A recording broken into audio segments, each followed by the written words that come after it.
Okay. So sorry about that, everybody. I just wanted to say that through the WRD program, UN Women established a gender and social inclusion technical working group to ensure that our work aligns and supports mainstreaming efforts that includes the voices and perspectives of all women in the Pacific and in their diversity in decision-making processes related to climate change and disaster risk resilience. We need to strengthen the capacity of women in their diversity in the Pacific to participate effectively in disaster resilience initiatives. The recent Pacific Women Leaders Meeting outcomes reaffirms the region's commitment and provides the impetus for partnerships and collaborations in support of gender equality in the Pacific. We also look forward to supporting the implementation of the 2050 Blue Pacific Strategy. UN Women will continue to support regional advocacy efforts that spotlight the critical role of women in the Pacific in building sustainability and resilient communities. Going forward, it's equally critical that we effectively monitor progress and report on the impact of the transition towards recognition, inclusion, and investment in Pacific women-led resilience strategies, especially when it comes to being able to provide data, collect data, and ensure that the recognition is at the highest level for women in the Pacific. Thank you very much for listening to me. Apologies for the technical glitches, but I really look forward to seeing that this session is successful. Thank you.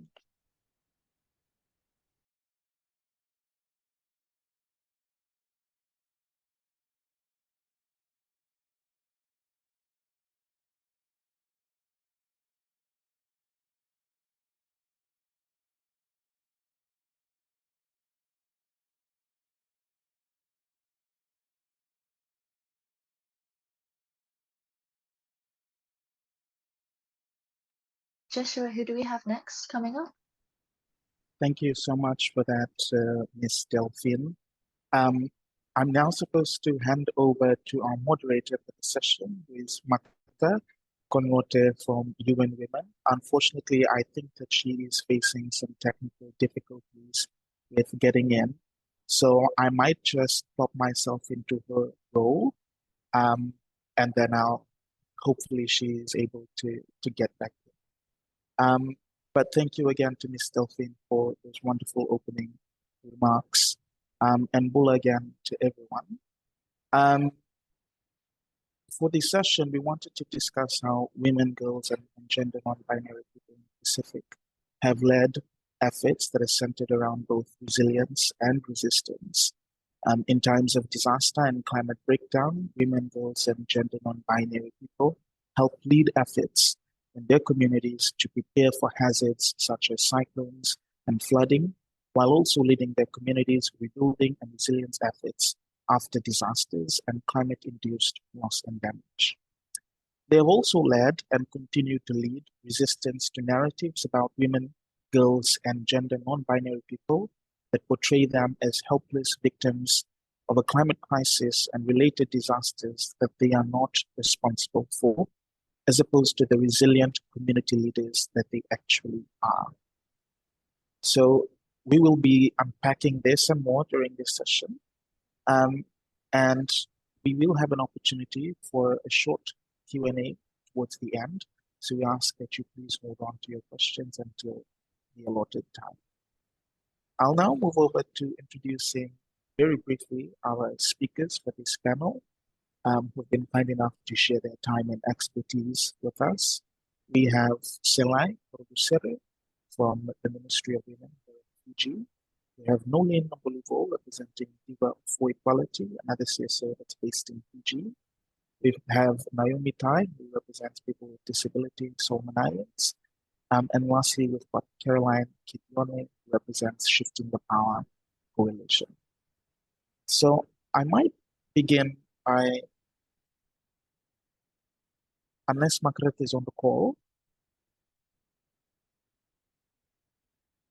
Yes, I I think am, she's there, Joshua. Jason. All right, thank you. Over to you then, Margareta.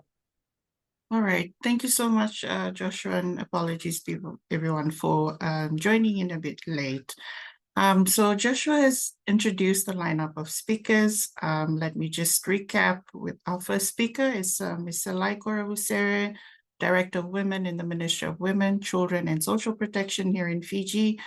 And as we've heard in the opening remarks, institutional structures need to value and incorporate Pacific women's knowledge, skills, and contributions to resilient strategies.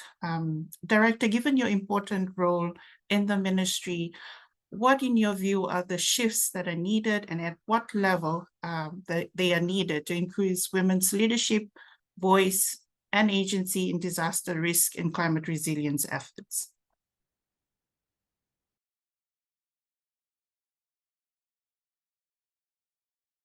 To unmute myself first. Thank you, Margaret and Bula Vinaka, everyone. Greetings from Fiji. As Margaret had asked the question on what shifts are needed and at what level to increase women's leadership. For us in Fiji, what we're really looking at first is the first shift would be to have a very strong political will that would see policies and legislations that actually bring women to the table. So, and for us in Fiji, the government of Fiji actually recognizes that the nexus between of gender equality and sustainable development. And Fiji has progressed in advancing women's leadership, having women's voices heard in the area of disaster risk and climate resilience. If I could probably just be given an opportunity to highlight a few, Fiji was the first Pacific island to actually ratify the Paris Agreement, which confirms gender equality, women's empowerment, and the intergenerational equity as key to climate mitigation, adaptation, and of course, sustainable development. We've also ratified CEDAW, and in its general recommendations 37, you see gender equality again, empowerment and accountability as fundamental principles of DRR.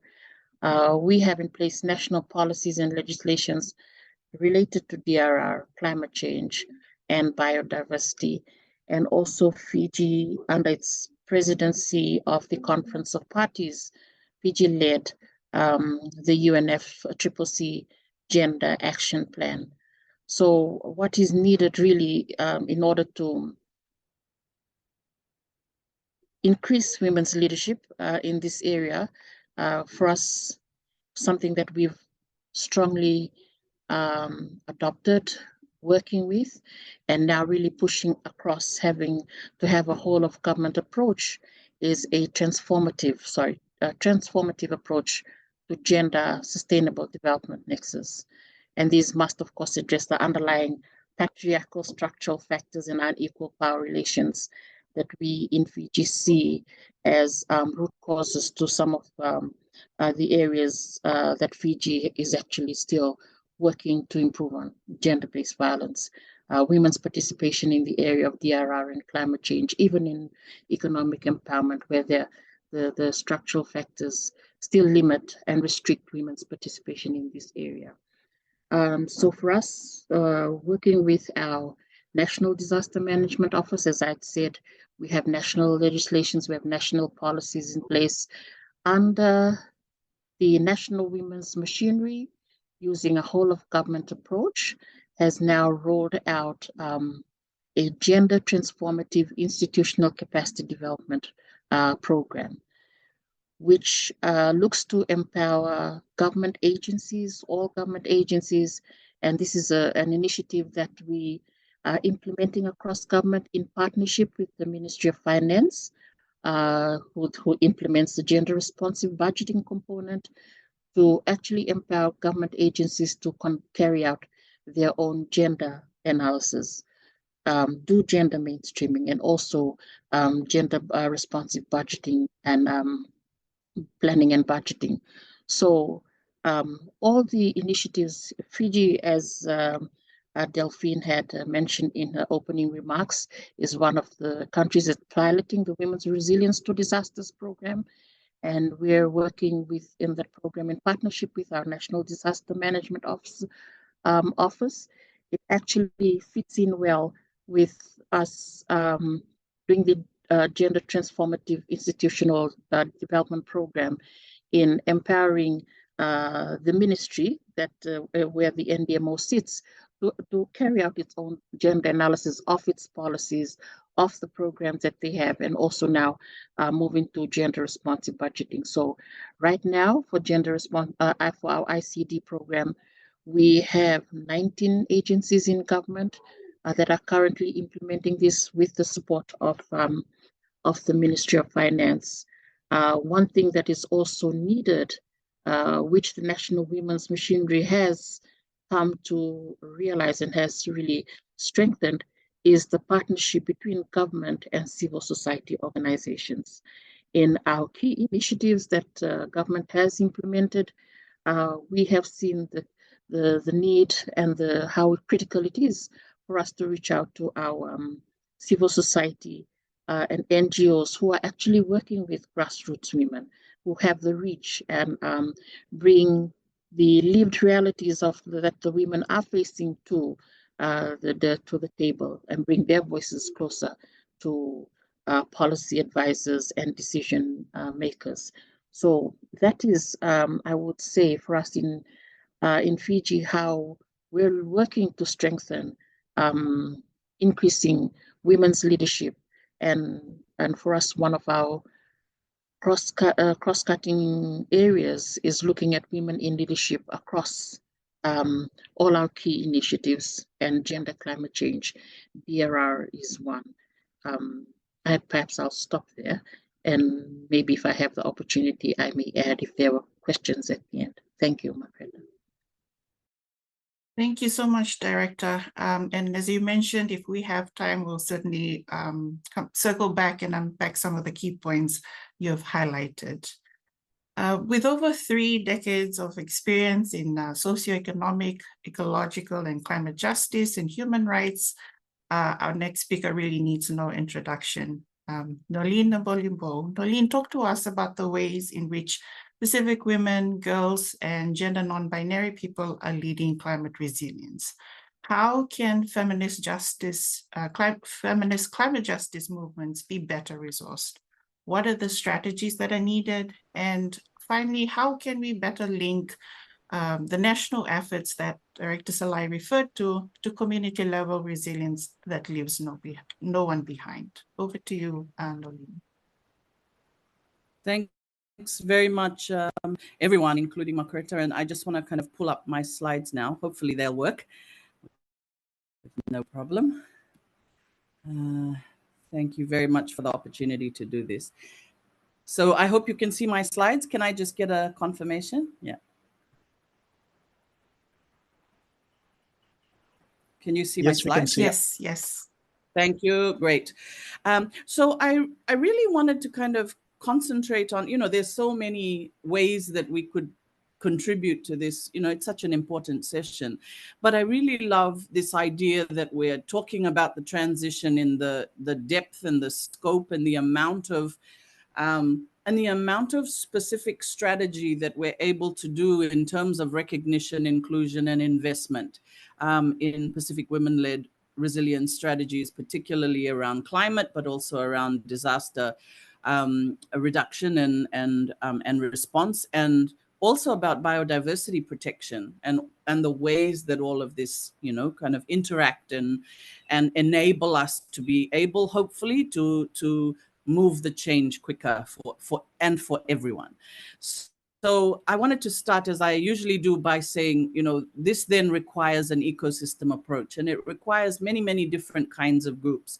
I mean, one of the things that I would say is, just as a feminist, it's a wonderful thing for me to be able to sit and listen to a director for women who is using the language of patriarchy and being able to talk about transformative and feminist solutions, and because it's been a long road. And I think that's one of the transformative elements, actually, is this ability for us to be able to draw from each other's strengths and to be able to create this political will that we require in such an urgent time, because we are able to come at it from state, non-state, civil society, grassroots perspectives. And I think that's really, really important. And I would say that one of the things that I would first point out is another way to strengthen diverse and intersectional women's leadership is to make sure that we're getting all kinds of women and gender non-binary people and men who are engaged in this response, and looking at it not just from a include women approach, but doing it in terms of changing the systems and how is it that we can create societies that truly are able to invest and to respond to the needs of everyone in that society, and doing it from both a government and non-government response. The third thing I would say is that one of the contributions, I think, of autonomous women's movements, and not just feminists, but particularly so, is that the context and the conditions in which we work really matter. And that being able to think through those conditions and those contexts, and then make sure that the responses that we're putting together are useful for the particular places and the kinds of societies in which we live is really important. And I won't go through all of them, but just to say, we know these specific things about our region, the high and double the global average rates of violence against women, the unpaid care, domestic and particularly communal work, and what we can contribute in the thinking around that. Also, the fact that we have some of the highest rates in the world of unimproved water and sanitation, and what that means in terms of urban, rural, and maritime, and maybe what you would term remote areas as well. That kind of level of diversity in the Pacific and covering a quarter of the Earth's surface is really, really important to think through when we're coming up with resilience strategies. But also, as Director for Women has also talked about, the issues around rates of women in leadership, particularly though looking at issues of local government and national legislature, and looking at the leadership, the plenipotentiary or the high-level leadership across the region, and saying, how does that affect the way that women are able to be resilient? What about all of the issues of, the global responses to small island states in terms of our needs on loss and damage? Are we able to think about those issues in a way that really allows us to talk about the fact that resilience has limits?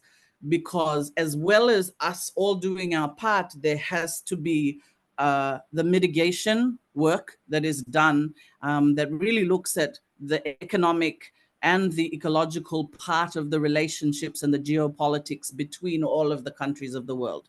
So all of that is really important, that the goal for us has to be about justice, ecological balance, and liberation. If those are the goals, then the work is necessarily much more than reformist. It's a whole set of transformative and quite revolutionary work that's required, because we know about global injustice, and we have to be able to then work on issues of climate change, biodiversity, and DRR, and all of the other economic justice pieces that are about changing those relationships, the multilateral relationships.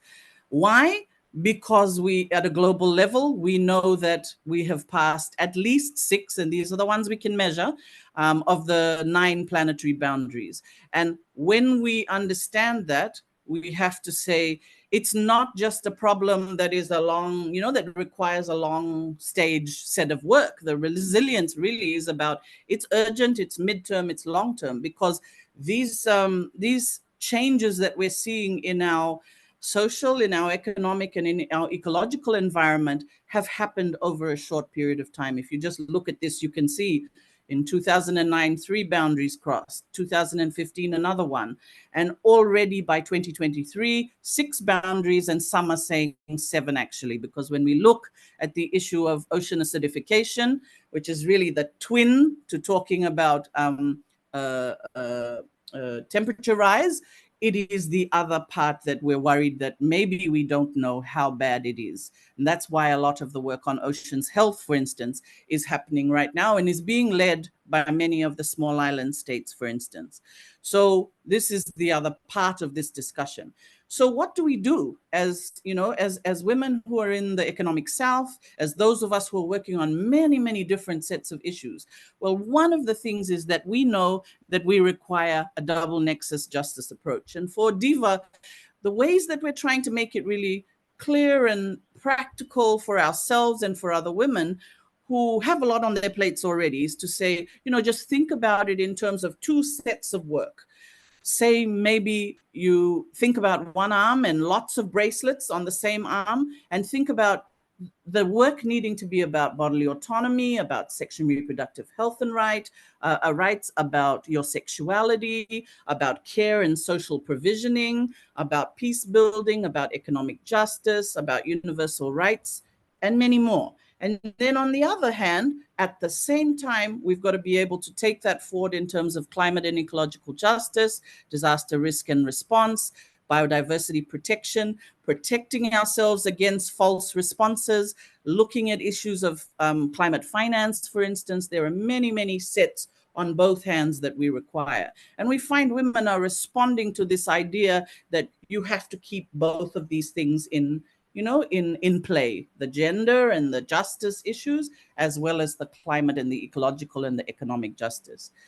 So the next thing that I just wanted to say was, when you find that it's a little, you know, we find that with women, if we are finding it difficult to work out why we have to work in many areas, just think about the fact that there are issues that are about your body and autonomy and integrity and gender justice. But at the same time, there are many, many issues of ecological and biodiversity protection requiring to go hand in hand with those sets of work.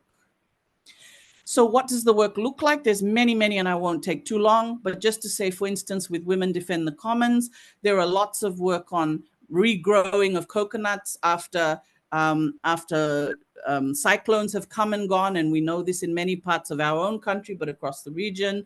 The kuta or fine mat production, mulberry plants for masi, breadfruit, which is really incredibly important in terms of after disasters. It is one of the most resilient plants that then is able to cope with the environment. So do we have those in place across our environments?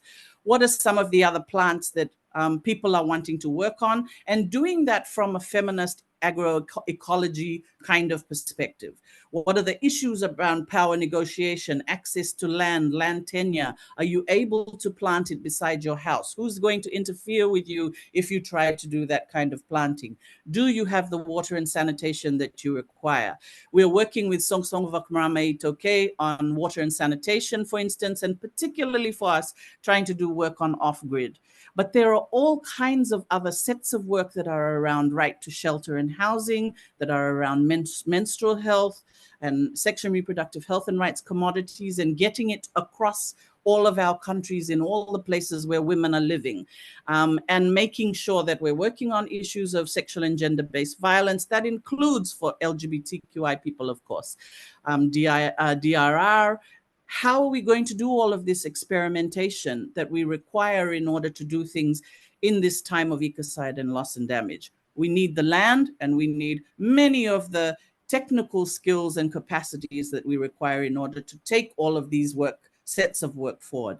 So I just wanted to say there are many things that we can, you know, I can provide this slide to you, but really it's about things like being clear and articulate on the issues and making sure that you're looking at the context and conditions, being clear about many of the different kinds of work that intersect, being clear on whether you are in the work of reform or whether you are able to really stretch the parameters and find out if we can do it in transformative new ways, as Director for Women said earlier.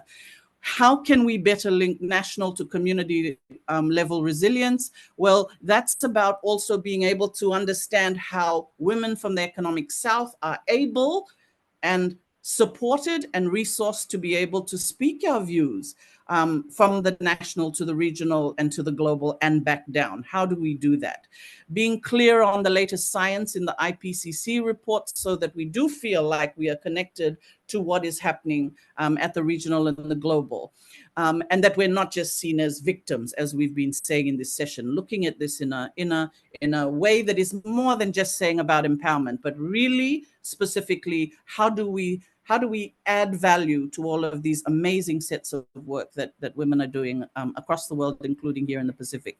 Using those feminist tools that we've built over time, and I've just put 3 or 4 of them here, around interlinkage, intersectionality, looking at all of our identities as people and women, looking at the care analysis that we have, and how do you do that to strengthen all of this work on mainstreaming, gender budgeting, but really making it have some real teeth behind it. Making the case in different and better ways. And I would like to say that, for us being able to work with the Ministry for Women on issues like the National Action Plans is very important. And I hear that there is some work towards a new one on climate and DRR, and maybe the director can talk to that later. I would say also making sure that we're doing that strategic work for wider and strategic partnerships. For instance, some of the work that DIVA is doing is with groups like the Pacific Conference of Churches, and even within that, a subset, which is the women theologians, and being able to talk through all kinds of issues about power negotiation and how we move different sets of work forward in different kinds of context and conditions to our work. I'm rushing along a bit now. And the last bit I'll say is, in terms of resourcing, one of the things is that we have to be mapping and understanding as women across the world on who is giving the funds and who's not. And what kind of conditionalities come with that finance? Are there new and interesting ways that we can do that work? Both those of us who are looking at the tagging of funds and how you do feminist funding, for instance, trust-based funds, but also how do you do fast action funds? How do you do urgent action funding in better ways for more women? How do you do the work on well-being and health for activists, for instance? How do you do the work that is about in your region? Are you able to look at the specific geopolitics of finance and resourcing and be able to speak your truth in that? And make sure that there are groups on the ground from the very local to the national to the regional who are being supported in all their different kinds of work. Because we need to be able to talk about the conditionalities, the commodification sometimes of finance that occurs in climate and DRR funding, about revolutionary and frontline focus as well, those little experimentations that can often show us where the exciting possibilities are for us to do this huge change work that is required now. I've just given some examples of some of those, which are PIFA for CJ, which Caroline and myself and others are part of. And how do you get direct grants to women's groups that are doing all this fabulous work?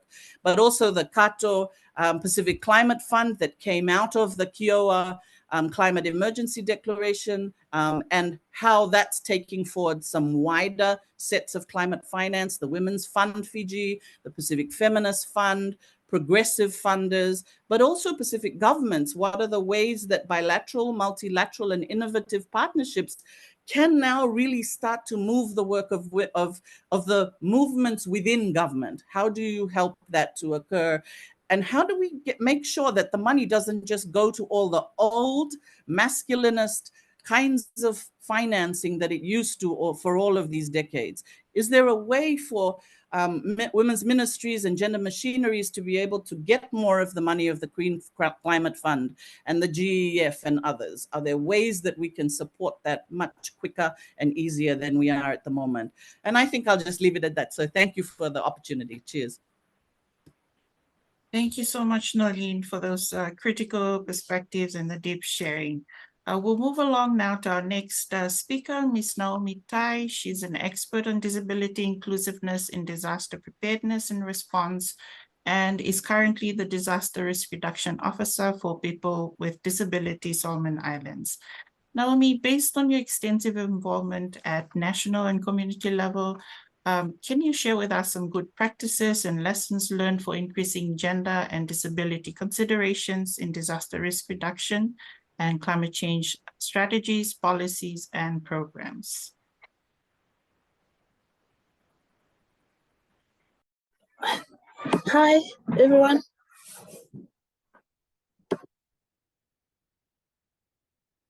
Hello. Sorry. Good afternoon, everyone. I'm Naomi Tai.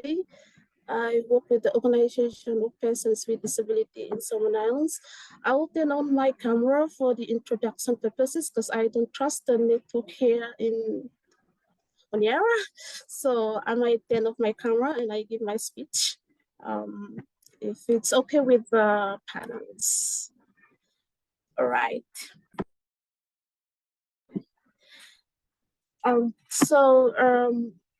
Thank you, Margarita. With the situation of persons with disabilities around the fact that persons with disabilities are 4 times more likely to die or be hurt during a disaster events. This is due to stigmatized attitudes, exclusionary policies, and inaccessibility building environment, which further marginalize people with disabilities in the RR. More than 85% of persons with disability have never participated in community disaster management or DRR processes. Persons with disabilities are often from participating in the RR and climate change community meetings, or when we invited, our needs and voices are ignored. Persons with disabilities are often less able to escape from hazard, may lose essential medications or assistant devices, such as some hearing or mobility aids, and may be left behind when our community is forced to evacuate during a king tide or a severe storms. During disaster response, persons with disabilities have greater difficulty accessing basic needs, including food, water, shelter, nutrients, and healthcare services. I would like to share some of my good practices with you from my experience as the DRR officer at the Organization of Persons with Disability in Solomon Islands. We provide disability inclusive DRR training to World Vision's disaster committee members and key partners involved in the disaster ready program, both online and it's at the project site in Temotu Province, Solomon Islands. And we also involved in the access audit activity that was implemented by ADRA, Solomon Islands. The audit was mainly within church buildings in Honiara. We've involved in baseline surveys that was carried out from the partners ADRA, Kendu, Oxfam in Central Islands, Makura Province, and Munda, Western Province. With Oxfam, they've created their baseline survey questionnaires and asked for our support to review those questionnaires. And I did review those questionnaires to include a few questionnaires on disability inclusion. We've also advocated to incorporate the WGSS. This is the Washington Group set of questions. And we also tested out in those communities in Munda, Central, Western Province. Perhaps with all these good challenges that we've, an example that we've them, we've come across some of the challenges that still remain within our work. However, it is still rare for the RR and climate change programs to be inclusive of all persons with disabilities. The main challenges that we've encountered so far in the DRR space is that we've have encountered the commitment and policies, but do not see it in everyday practices in our programs, within the ministries or in our stakeholders, organizations. Most partners indicate broader intention to work with DPOs, but didn't specify how they could utilize disability inclusion, DRR plannings. DPOs need to be involved to have the space to share their priorities and ideas of how the activities can be modified and to be more inclusive, and their ideas of disability-specific activities. I was one of the part of a research that study last year on the role of DPO in the RR I was engaged in, and I'd like to share a quote from this research with you from an NGO partner. Although NGOs include people with disabilities on preparedness and response, NGOs are leaning on people with disabilities on islands to lead their disability inclusion work within the country. DPOs tend to step as a service providers, response to the demand and needs of the communities. During a response, DPOs network are a resource that can be leveraged to reach out to people with disabilities.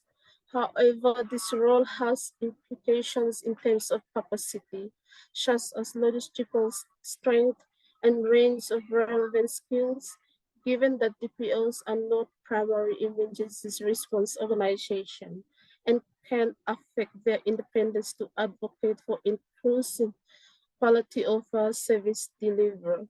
While DPO play a key role in this context, it is important that mainstream the RR and climate change actors adopt and implement a disability inclusive approach to DRR, because we cannot do it alone, that we all work together and we see the changes and the active that we want to see in our work in the DRR and climate change. Within this, perhaps in my experience, I have come up with some of the important lesson learned that I want to consider here to make it clear for the work that we've done in the RR and climate change. Perhaps the first one here that I like to highlight that the policies and strategies, developing the RR and climate strategies that not only address the current barriers and the risks faced by persons with disability, but also engage with persons with disability meaningfully and actively in those processes. Participation is one of it. Persons with disability must be active, participate in planning, implementation, mentoring of the RR actions in climate change policies and mitigation activities. Therefore, we need to engage with OBDs to understand and remove barriers to active participation for persons with disabilities. Without this, we cannot participate. Comprehensive accessibility and universal design are important contexts that we should be incorporate in policies and programs, making sure disaster responses are fully accessible for all, including persons with disabilities. Non-discriminations should underpin all the RR and climate change policies, require a proactive approach aiming at identifying and removing exclusion factors which prevent persons with disability from accessing the rights and being included. Accessible communication is one of the important things that we ensure that persons with disability can access and understand information equally. For example, perhaps we can use multimedia communication platforms, which is using the pictures, having sign language interpreters that help persons with disability to be informed before a disaster strikes. Lastly, I would like to say here that persons with disabilities are not just a vulnerable group, but we are also capable of participating in and leading the RR efforts. I myself am an example of that. So please do include us as the experts and contributors we are. And thank you. Thank you so much, Naomi, for sharing those valuable lessons and good practices. And we hope it will be useful for other practitioners to adapt and replicate in their work. Our final speaker is Caroline Kitione, a climate activist and young woman leader. She is the learning coordinator and currently officer in charge at Shifting the Power Coalition in Fiji. A number of the speakers talked about finance, access to finance. And we all know that predictable, high quality, and accessible finance is critical for a lot of work that most of the speakers have talked about. Caroline, can you share with us some examples of the feminist funding models or mechanisms that are working well in the context of the Pacific? And what are the opportunities to scale up this work? Thank you, Makirata. As Pacific Island women, we are weaving together our own wisdom and experience to strengthen our institutions, our movements, our communities for climate justice. Our Pacific Feminist Basket is making an impact. And in my allocated time, I do want to emphasize what our feminist funding model is and how it works for us as the Shifting the Power Coalition and the Pacific Island Feminist Alliance for Climate Justice, or as Nolene had shared earlier, it's P4CJ. Our feminist funding approach is rooted in the integration of gender equality principles in the context of disasters and humanitarian crisis.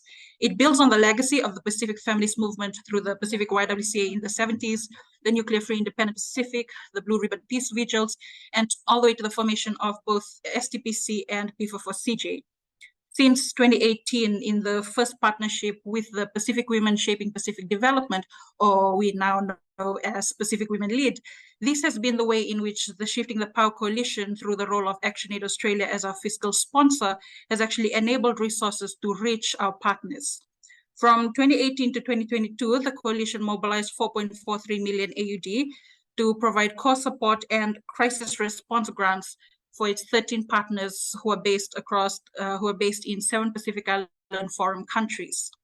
In 2021, actually, an impact assessment on the work of the coalition underscored the need to support our partners through sustained and flexible funding that enables them to be able to respond to national and regional priorities and needs. As the impact assessment report highlighted, building capacity and leadership actually has very little impact if feminist leaders do not have the resources to be able to respond to crises when they arise. So that's why we, as a coalition, partnered with the Asia Foundation in 2021 to develop what we call the Power Shift Funds. It's a flexible grant, it's an internal flexible grant mechanism to support our coalition partners to strengthen that institutional capacity, to be able to promote women-led innovation, and to really amplify women's engagement in multiple advocacy and decision-making spaces. Now, our internal learning process throughout this journey is that our own advocacy for climate justice and inclusive disaster management practices ensures that we remain accountable to the voices and the agency of Pacific Island movements, but we are also enabling collaboration between different feminist actors. In 2021, building on our program infrastructure, we supported the mobilization of 1.29 million AUD for the establishment of P4CJ, or the Pacific Island Feminist Alliance for Climate Justice. It's a mouthful, but after a while, you kind of get used to saying it. Because we understand as Pacific Island women on the front lines of the climate crisis that in order to be effective, the solutions and the responses must be co-designed with the communities to meet the needs of affected people. In directing the investments to local communities and organizations, there is assurance that climate policies are driven towards gender responsive and inclusive action for those impacted communities. The Pacific region has seen the emergence of programs that supports and amplifies women's leadership. And these programs offer not just financial support, but also mentorship, training, and access to decision-making spaces. Because when we talk about resourcing as a women's rights movement within the climate justice movement, we know that resources isn't just about money, it's about access and information and the opportunities to be able to influence policies that reflect the recommendations that come out of the lived experiences of our Pacific communities. Now let's discuss the opportunities to upscale this work, because that is the crux of the question that's been asked, ensuring that the impact of feminist funding models reaches even more women in the Pacific. One opportunity lies in expanding regional collaboration. And one example of this is, again, PIFA for CJ, whose movement-led committee brings together Pacific peace-building networks, the young women-led networks, disability rights networks, and LGBTIQ networks. Feminist funding groups have, and they can create the opportunities to share successful funding models, best practices, and resources to benefit women across the Pacific, from maritime zones to highland communities. But this means working directly with those communities and working with them to understand the context in which they live and work in. What are they seeing in their environment that they need us to support, that they need to be resourced in?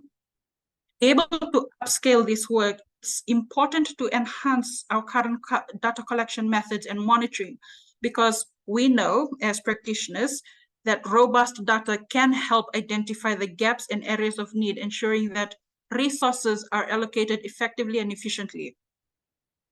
This is an opportunity really for us to collectively shift the power together to be able to strengthen women's leadership and really resource specific women-led innovation.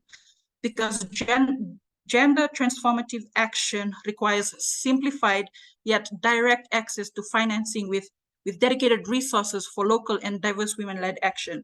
Because the work has to take place not just within the women's spaces or within the disability rights or youth-led spaces, but we really need to take that work into DRR, into climate and humanitarian, and even in different innovative spaces.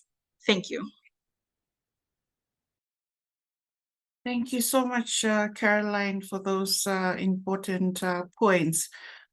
We have now come to the question and answer session, so I would just want to open up the floor. I see a hand up, so we'll probably take that hand first. Josefa Singavolovola, do you have a question for the panelists?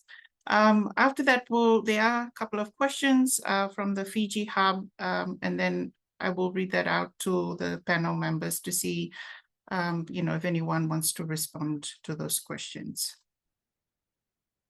Josefa, over to you.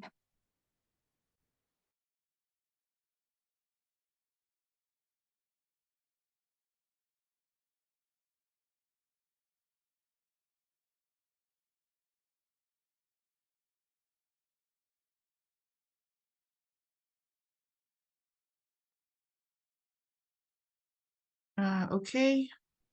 All right. Thank you. So we'll just, let me just read out the questions that are in the chat. And this is from the Fiji Hub. In the context of cultural sustainability, where do we draw a line between women's empowerment and preserving our cultural social structure in a highly dominated patriarchal society, which also include youth and other minority groups at the community level?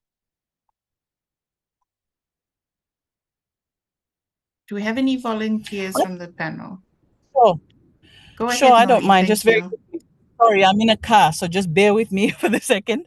So the way that we discuss it is important as well.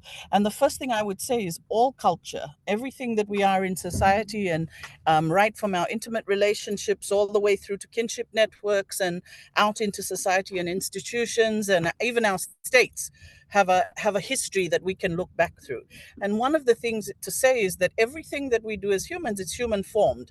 It's fluid, and therefore it's able to be changed. And it is always changing anyway. The issue is who has the right to make those changes, who wants to make the changes, and who is in opposition.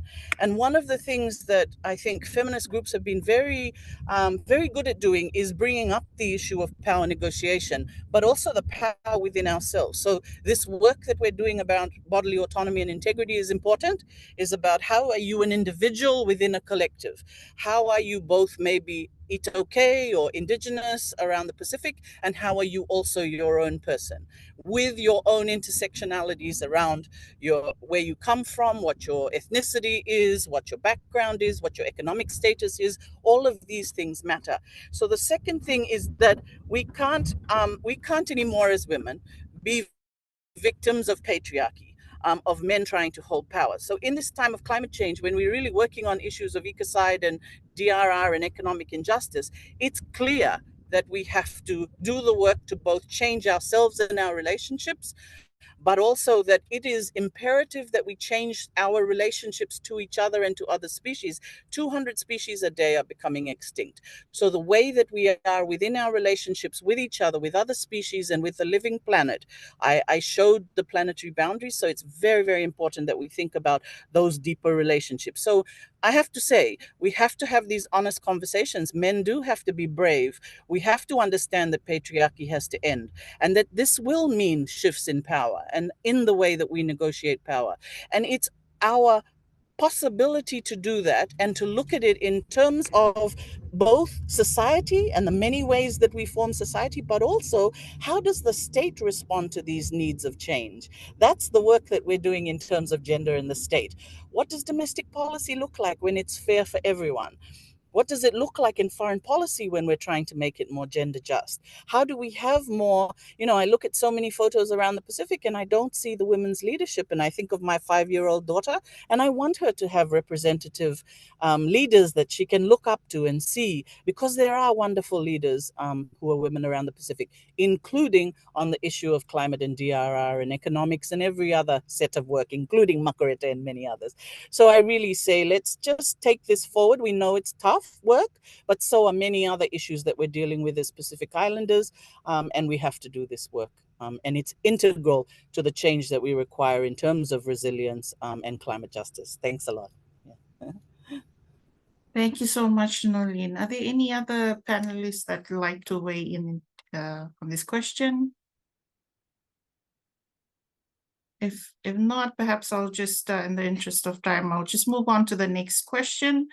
In the context of women in tourism sector, how can investment in women through tourism in the Pacific contribute to sustainable economic growth, cultural preservation, and social empowerment? Are there any volunteers from our panel? Silai or Caroline, Naomi?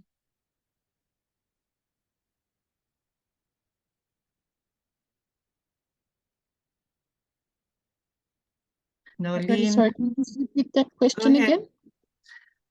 In the context of women in the tourism sector, how can investment in women through tourism contribute to sustainable economic growth, cultural preservation, and social empowerment?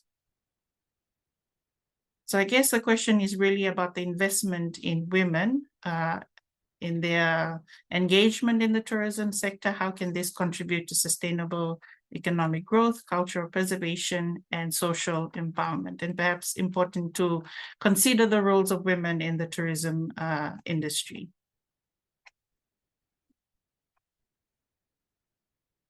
Over to you, Salai or Nolene. Thank you.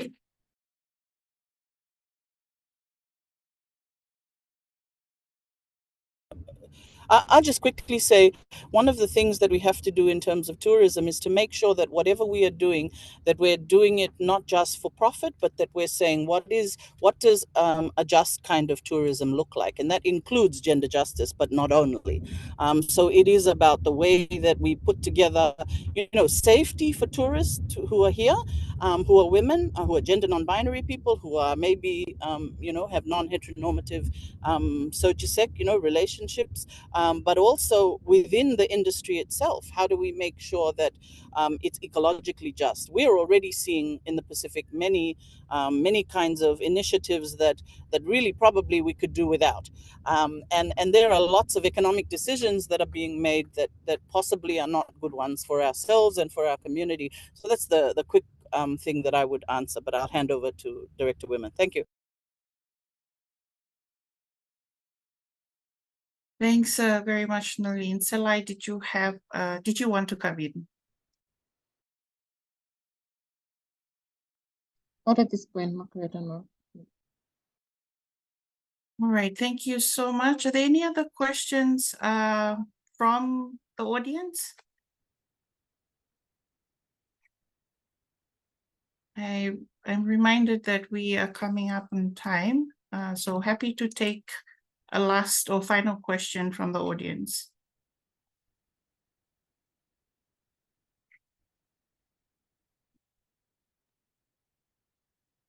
Are there any hands? Any show of hands? Joshua, am I missing? Try to.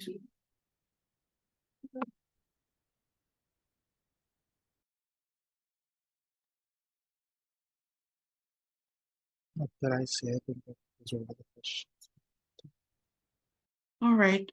So maybe I will try to yes, just appreciate if all the panelists before we end and before I just provide some concluding remarks, if we can all switch on our cameras. I would like a screenshot before we end the session. Thanks, Kitty, for the reminder.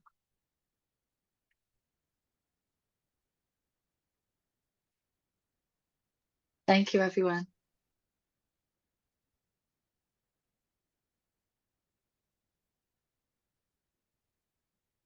All right. Great. Huge thanks to our speakers for their excellent interventions. So Salai talked about the progress that Fiji is making in terms of creating the enabling environment, in terms of women's meaningful participation in DRR and climate change, and what are the initiatives the government is taking to implement, to bring into account or bring in gender perspectives, whether it's budgeting or other sectorial work that is in train. And of course, she highlighted the need for political will, very, very important prerequisite for addressing the patriarchal structures and the limitations in terms of diverse women's participation. Nolene highlighted the global work, the transformative and revolutionary work that's being undertaken by feminist coalitions in terms of climate change, DRR, and environmental issues, taking it from a global level right down to the community level, highlighting the need to be clear and articulate about the issues, understanding the context in which these issues play out, and also how we connect the various pieces of work and being strategic about the partnerships that we have. Also mapping the resources, the resource flows, funding, and understanding the conditionalities and how to access them. Caroline, related to this, Caroline talked about the feminist funding models, the collaborations that Shifting the Power Coalition have had with other funders, and the capacity support that comes with feminist funding models. And of course, Naomi talked about translating the commitments and policies into practice, again, referring to the capacity building that's required for effective mainstreaming, and the importance of including people with disabilities in the planning, design, and implementation of disaster risk resilience building and initiatives. So all of our speakers highlighted three important areas: access to resources, capacity building, and high quality partnerships. And I know that Nolene has shared some resources. We will, through the organizers, share the resources that the speakers have referred to. And again, I just want to sincerely thank all our panelists for availing their time. And also acknowledge Joshua for his support in terms of co-convening this session. So with that, Vinaka Vakalevu, thank you very much, everyone, for your participation. Thank you, everyone. Goodbye, Thank everyone. you very much to the panelists. Thank you. Thank you, Thank Joss. you. The next Naka, session will be Mother, starting shortly, so feel free to make your way over there. Thank you.